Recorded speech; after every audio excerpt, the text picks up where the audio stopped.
જે તમે કામ કરી રહ્યા છો કામ કરી રહ્યા છો શું થશે?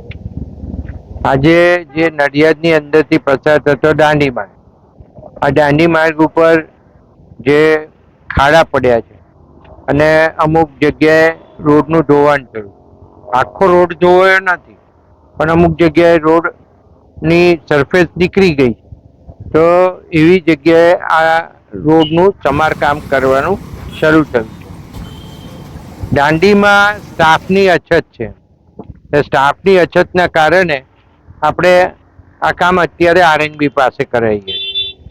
તમે જોયું હશે કે જે મોટા ખાડા છે એ અત્યારે એ ડામરનો છંટકાવ કરી ઉપર ગ્રીટ નાખી અને એની ઉપર માલ નાખી અને એ પૂરી રહ્યા છે. એટલે આ કામ પહેલું ખાડા પૂરવાનું થશે, મોટા ખાડા, અને ત્યાર પછી જે સરફેસ ડેમેજ થઈ છે એ સરફેસને ડેમેજ થઈ છે એને પેવર પટ્ટાથી કાર્પેટ કરવાનું કામ કરશે. એટલે આ કામગીરી 4-5 દિવસ ચાલશે સંપૂર્ણ કામગીરી. અને આવતીકાલે અહીંયા જે જગ્યાએ સરફેસ આખી ખલાસ થઈ છે અને જે પેવરથી કરવાની છે એના પટ્ટા મારી દેશે કે આટલેથી આટલા ભાગમાં આ સરફેસ કરવાની છે, અને પછી પેવર પટ્ટાથી કામ શરૂ થવાનું છે. મારે બીજું ખાસ કરીને કહેવું કે આ રોડ છે એ લગભગ 2019ની અંદર મંજૂર થયેલો. એને અને આ 2025 ચાલે છે. 2025નો એન્ડ આવવાની શરૂઆત ડિસેમ્બર મહિનામાં એન્ડ થશે. એટલે 2-3 મહિના પછી લગભગ 7 વર્ષ ઉપર આ રોડને થશે. 7 વર્ષ પહેલા આ રોડ મંજૂર થયેલો. અને આ રોડ મારે એટલા માટે કહેવું પડે છે કે અમુક લોકો એમના ગપ્પા મારવા, જોરથી બોલવું, જુઠ્ઠું બોલવું, ફેંકવાનું કામ કરવાનું, પ્રજાને ભ્રમિત કરવાનું કામ કરવાનું. તો મારે આજે કહેવું છે કે આ રોડ જે 2019માં મંજૂર થયેલો અને 17 કરોડના ખર્ચે બન્યો હશે, તો 17 કરોડ રૂપિયા એને એવું કહ્યું છે કે સંતરામ રોડથી અહીં કોલેજની કેનાલ સુધીના ખર્ચ્યા છે. તો પહેલી તો વાત એ છે કે આ જુઠ્ઠું બોલવાનું બંધ કરે. આ દભાણથી શરૂ કરી સંતરામ રોડ થઈ અને કેનાલ સુધીના રસ્તાનું કામ કરવામાં આવ્યું છે.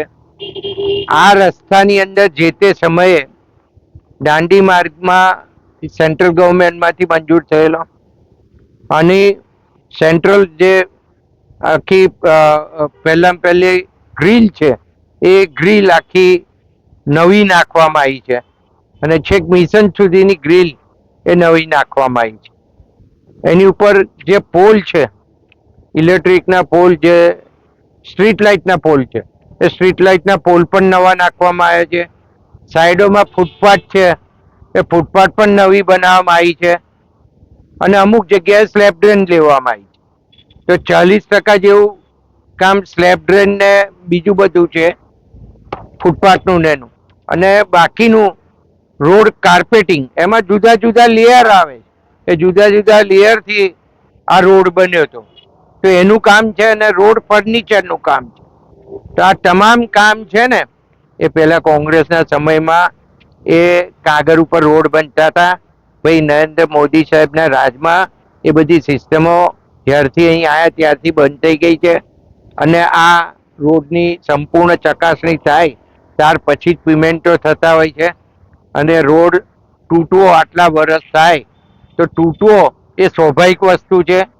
વરસાદ એટલો બધો પડતો હોય તો આ રોડ તૂટે. અને જ્યારે આટલા બધા વર્ષ થયા હોય, 5 વર્ષની ગેરંટી છે, 5 વર્ષની અંદર આ રોડ ઉપર કંઈક જો તૂટ્યો અને સરફેસ કામ કરવાનું થયું હોય તો એ જે તે કોન્ટ્રાક્ટર પાસે કરાયું જ છે. એટલે એ સરકારે પૈસા નથી ખર્ચ્યા. પણ હવે જ્યારે એની ટર્મ્સ અને લિમિટ પતી ગઈ હોય ત્યારે સરકાર દ્વારા કામ કરાવવું પડે, અને આપણે એટલે આજે આરએનબી મારફતે આ કામ કરાવી રહ્યા છે. બીજું મને કહેતા આનંદ થાય છે કે ભાઈ આ રોડ છે એ મેં મારે કંઈ કાગળો બતાવવાની જરૂર નહીં, પણ છતાંય મેં પબ્લિશ કર્યો છે કાગળ. અને હંમેશા હું જ્યારે કામ મંજૂર થાય ત્યાર પછી જ કંઈક પોસ્ટ મૂકતો હોઉં છું. પણ આ વખતે મેં મુખ્યમંત્રીશ્રીને જે 1 મહિના પહેલા કાગળ લખ્યો છે એ પણ મેં બતાવ્યો છે. અને દેવુસિંહભાઈ જે અહીંના મેમ્બર ઓફ પાર્લામેન્ટ છે એમણે પણ આ જોબ નંબર માટે પ્રયત્નો શરૂ કરી દીધા છે. અને આ જોબ નંબર ક્યારે મળે, પહેલા તો ટેકનિકલ બાબતો જાણવી જોઈએ કે 5 વર્ષ પૂરા થાય, એની ટાઈમ લિમિટ પતે ત્યાર પછી જોબ નંબર મળે અને ત્યાર પછી નવું રીકાર્પેટિંગ થાય. તો હવે એના માટે એપ્લાય એમને કરી દીધું છે અને દેવુસિંહે ખાતરી આપી છે કે હું આ જોબ નંબર લઈ આવીશ. અને એ તો લઈ આવશે જ, અમારી સરકાર છે, અમારે કામ કરવાનું. પણ પ્રજાને મુશ્કેલી ના પડે એ જોવાની ફરજ અમારે.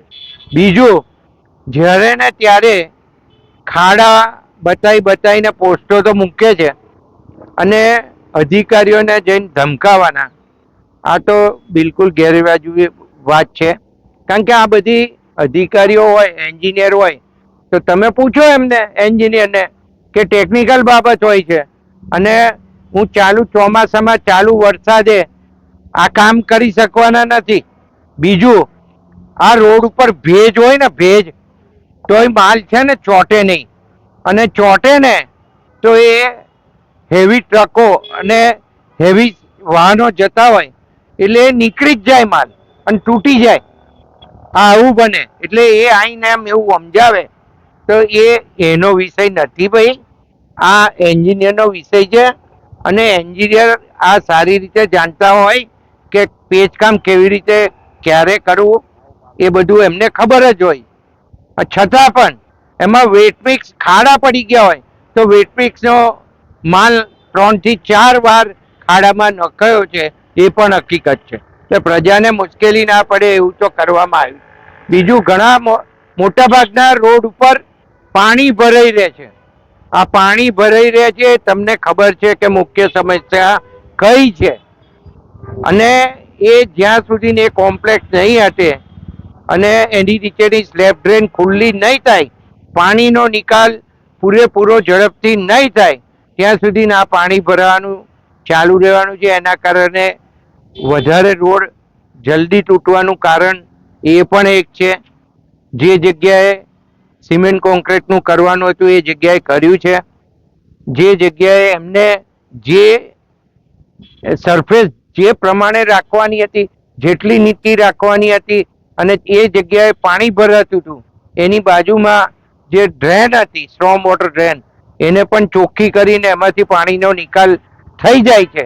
એવા 2 પોર્શન જે હતા, જે હનુમાનજીના કોકરણના મંદિરથી જે આગળના ભાગમાં હતા, એ પણ ક્લિયર થઈ ગયા છે અને ત્યાંથી પાણીનો નિકાલ થઈ જાય છે. એટલે આ જુઠ્ઠું બોલવાનું બંધ કરે અને જોરથી બોલવાનું બંધ કરે. અને ભાઈ, અમે વર્ષોથી કામ કરતા જ આવ્યા છે, પ્રજા માટે કરીએ છીએ. ખાલી ફેસબુક ઉપર ચડાવીને અમે સસ્તી લોકપ્રિય લેતા નથી.